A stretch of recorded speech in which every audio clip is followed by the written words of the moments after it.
right. We're Black Box Radio. It is 4/22/20. We have Nkozia with us today. Say hi to the people. Oh, hi. How are you guys? I hope everyone's doing great, staying positive. All right. Well, tell the people, get them acclimated with you. Tell them what you do in the community. What do you do professionally every day?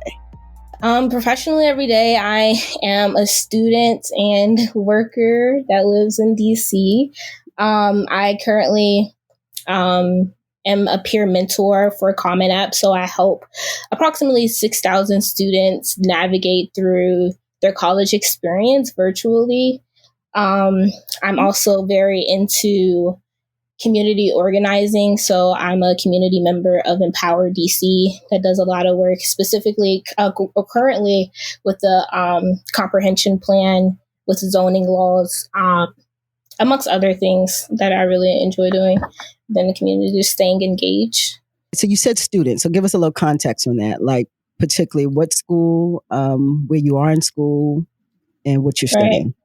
Right. I'm a sophomore at George Washington University, and I'm currently majoring in international affairs with a concentration in African economics and a double major in sociocultural anthropology. And what is that? I haven't heard all of that in one setting going to school. So what would that transfer to? A teacher, or you would work internationally? What do you want to do with all those majors? Sound very interesting. I mean, there's a lot you can do with the majors. Like you said, like you be a teacher. I was thinking about becoming a diplomat at one point. Also, I also want to go to law school. So it's really helpful for going into law and specifically dealing with international law, which I want to do, and eventually have my own law firm internationally that deals with transitional justice. And in order to understand transitional justice, I believe that people need to have an understanding of different cultures and going through the proper training to be culturally competent when thinking about other cultures. And I feel like currently in a lot of international organizations, a lot of leaders lack cultural competency. So that was really my decision making and tying those two things together. And it specifically impacts economy really, really toughly. Just someone being culturally incompetent and the effects of someone being biased based off just being infused in who they are, but then also making economic decisions that's going to impact everyone, right? So that's really... If you can do us a favor and just describe or elaborate on what transitional justice means. Okay. Transitional justice, in my way of thinking, would be if a current institution or firm has been sued or maybe is going through a period where they're trying to make equitable decisions within their firm, or being sued by someone that's demanding them to, then we would help them along that process of getting them more informed on what equitable measures or equitable measures would look like for other races, different races, and or specifically races, because I feel like that's always overshadowed. So just those things, or let's say specifically, I'm thinking about trade agreements. So there's a lot of bilateral trade agreements that go on with African countries specifically, and they're being exploited for their resources and they don't get a lot in return. So let's say a government wanted to figure out why this was happening. And UN probably isn't going to do it, but let's say Ghana, for example, wants to do it, and it's based off for cocoa. They could go through those proper protocols of trying to go towards some type of transitional justice with whatever bilateral trade partner that they're with, right? That's what I'm thinking of when I'm thinking of it. I don't know if that makes sense or not. It does. I get it. Yeah, that helps us understand a little bit more what you mean by that.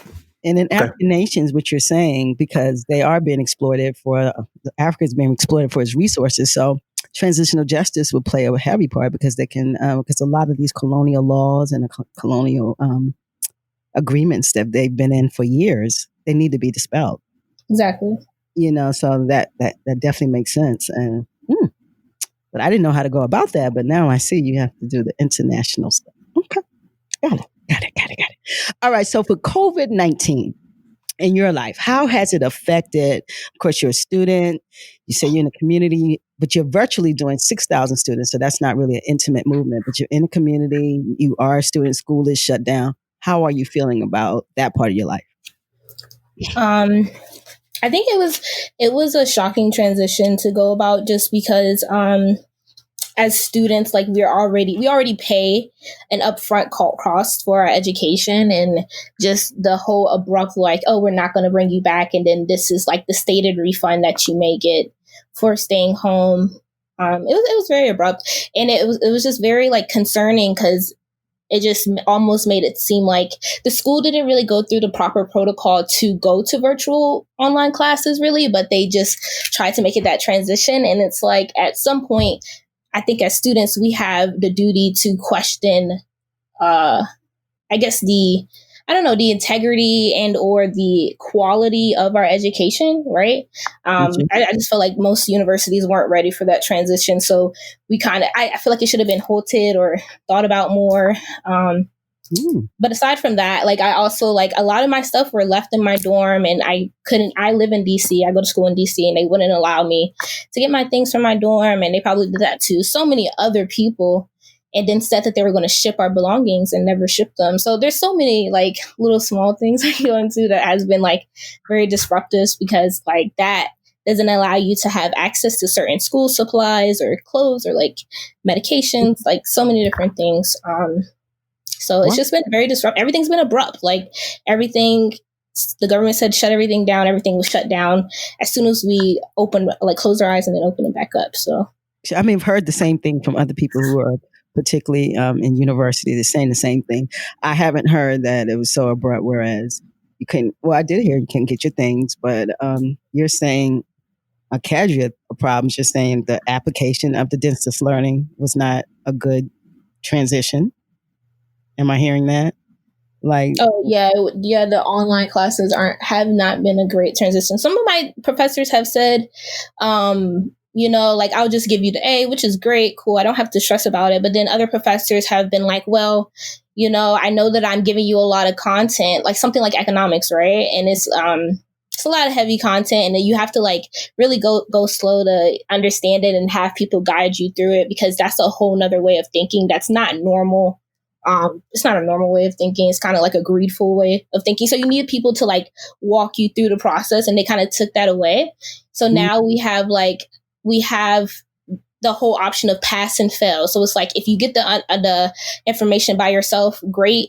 And you have the ability to just pass without having the credit. And it's like, why would you do that? Like, why would you want to rush information that is so fragile to be rushed with?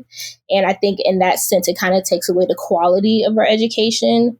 Because we can't have those active interactions or, like, going to the different events, because we had, like, events planned to go to, like, the IMF because it's right on campus, and, like, all of that is taken away. But I mean, you can always do your personal research, but it's just, I'm just saying, like, that it's kind of crazy that we pay for this. Like, people put so much emphasis on education, higher education, but this is what their response is to the students. It's as if, like, it really doesn't matter. Like, it should be free. If we're going to do something like this, if I didn't say I wanted to have virtual classes and you give me virtual classes, I'm not getting what I paid for. I'm sorry, I went on a rant, but I feel like you're not getting what you pay for. Right. And because I'm sure, let's be clear, George Washington University isn't cheap. So I understand what you're saying. It's like, you had this education that was structured. You go to school, you're in the dorms, whatever. And now this distance virtual learning that is not going well, and there's no propensity for refund. But you're saying the refund is what they think that you should get. Is that what you're saying? Yeah, but yeah. Especially, but you also can't get back your time, right?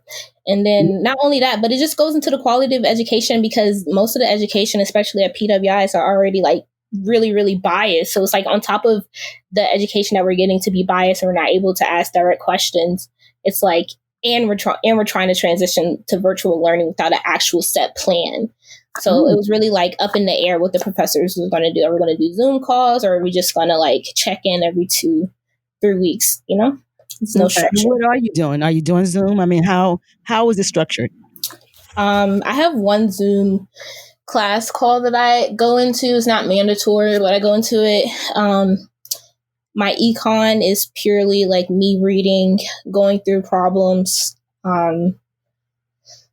My writing, well, I'm taking Afro Latinx history. That's just reading and doing my own personal writing, but it's not mandatory again. So it's been very like easygoing, pretty much. Geology, I have an exam tomorrow for geology.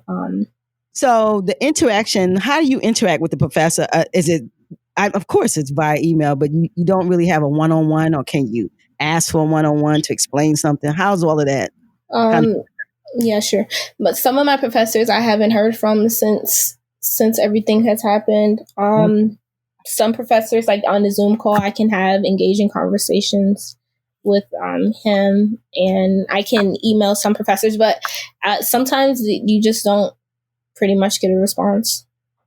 You laying it out there. Let me ask, so we're going to end the school thing. Is it effectual or ineffectual?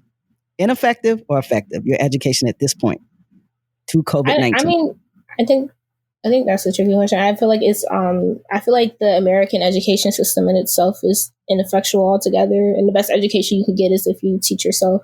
But pre-COVID-19 is very, very ineffectual. Yes, I do agree. Oh, wow. Okay. And now during COVID, can you give me that? What do you think your education belies now that it's distant learning? Do you feel like you're being taught the way that you should be? No. I mean, I would never want to say that I'm being taught the way that I should be. That would imply indoctrination. I try to teach myself as much as possible doing personal research, and then based off the resources that they may give me. So if they give me a textbook, I'm reading their opportunities of me reading whatever topic they want me to read upon, and then also using other research information on that. So that's pretty much. So you sound like you got some activism. You sound very like you got some activism. So in school, let's say that at George Washington University, I don't know the demographics of your university, because you talked about cultural competence, you talked about a few things, and from what I'm hearing, you sound like you have a lot of community activism or African activism inside of you. At George Washington University, do you feel that you're able to express that, or? Yeah, definitely have been advocating for change on my campus. And I was in the process of doing so before COVID-19 had happened. So it really was an abrupt on a lot of different things, I'm sure, for everyone. But yeah, I was. And hopefully next semester I can continue it. Okay. And then why, let me ask then, because one, I'm being a devil advocate, why wouldn't you go to like a HBCU or something like that? I personally come from being in the academy. So I transitioned from going to a military school to a civilian school, and the GW was the only school that offered me a full scholarship. It wasn't Howard, that's one, but two, I guess we have to question, like, just because it's a Black higher education institution, is it molding you to actually think critically like a Black community should? Like, as far as like asking the direct questions to see if the democratic institution is in the interest of Black people, or if it's just trying to assimilate inside of the white society. And I feel like in some instances, yes, like you might have university HBCUs that are doing that, but in other instances, it's like I will want to critique Howard because I feel like Howard has so much potential of using those kids as a catalyst to promote extreme radical change in the society. However, like they use a lot of their funding to promote people like, Megan Thee Stallion, and it's like, why would you put educational money towards supporting Megan Thee Stallion and not like an economist, right? And that's going to really, an economist like George Ayete, like a Ghanaian economist, that is going to really garner a different perspective and understanding on how to make society better, which is what people should be doing, not promoting things of distraction. And I feel like in certain institutions, like in PWIs, they really don't have too many distractions like that, right? And I feel like what's this PWI? Predominantly white institutions. Oh, excuse me. Okay, so that's what PWI. Let's be okay. That's for the PWI. Go ahead. I'm sorry, I didn't know. That's for the people. A lot of us didn't know what that meant. Go ahead. Oh, okay. My apologies. But yeah, I mean, there's so many different reasons. There's so many different reasons to tackle that question. But as far as like having the community of a HBCU, I would really love to have like, it's something that's dearly missed. But as far as like the administration that's a part of it, like there's so many things that can go on, and that's unfortunate. And that those are things that I want to change, which is why like I'm going through this different route. But it's like the preferable option financially speaking, right? So that's really the bulk of it. Well, that's what's number one. Most of us go to school and we go for the bag. If not, then you go for a choice. But the number one thing is someone is helping you pay for your education. Of course, you want to access that. So that makes sense. But when I hear, as you say, PWIs, I never use that. Then I ask folks because I did go to HBCUs. So I just wanted to know. Okay, got it. So let me ask you another question. When it comes to, because you said that you do the 6,000 students virtually. Can you expound on that? What is that? It's just a peer mentorship virtually. So it's really just like just checking up on students, making sure that they're okay and they're going through the process of COVID-19 well. We just ask them how they're doing, and we coach them through different tips to have financially for school, or like studying tips or reminders, different things like that. And it's about 6,000 students per week. And it's kids from George Washington, or these are younger students? Where are the students coming from? Oh, they're just across the nation. So it's just different. So it's all students that apply through Common App to go to college, and all those people who are registered, you have to text 6,000 people a week to make sure they're okay. Wow. That's a lot of people to text. That's a heck of a group text. Okay. So that's 6,000 people. That's a lot of people. Okay. So we're at the part of the interview where we do a last will and testament. And that's like leaving something inspirational, or something that particularly that you want to leave with the people. It's just like your jewel. So you got the floor. Leave a jewel with the folks. I would just say, I hope everyone is really taking this time to center themselves and really come at peace to everything, and using the time to research whatever you want to research to identify who you are internally to move forward.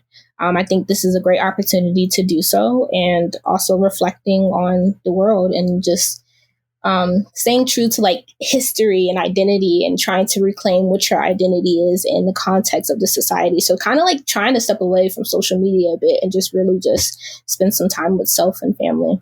But that's pretty much it. Excellent. Awesome. G? Thank you so much for sharing your perspective as a student, as a community organizer and activist, and as a person who has a global perspective on the way that you are managing this situation personally, and the way that it's impacting the work that you are doing in the community. We really appreciate your perspective. Thank you so much. Thank you for having me, and thank you for creating this platform. I think this is awesome what you guys are doing. Thank you. And if you're listening right now and you would like to hear more voices from the Rona Report, you can visit blackboxradio.com. That's BLAKBOXXRADIO.com. You can also find us on Facebook and Instagram at Blackbox, and on Twitter at BoxBlack. That's BOXXBLAK. And if you're hearing this, make sure that you share it with your friends and family. The content, our content is being suppressed on these platforms, so we count on the community to help us spread the word. So we really appreciate it if you could share that, share this conversation and all the conversations of the Rona Report. This is the Rona Report. We had Nkozia, and listen, we really appreciate your perspective as a student, as an activist. Your international studies is so interesting. So we really appreciate your perspective on the Rona Report, and let's stay linked. Yes. We have 42220. This is Black Box Radio. We out. Peace.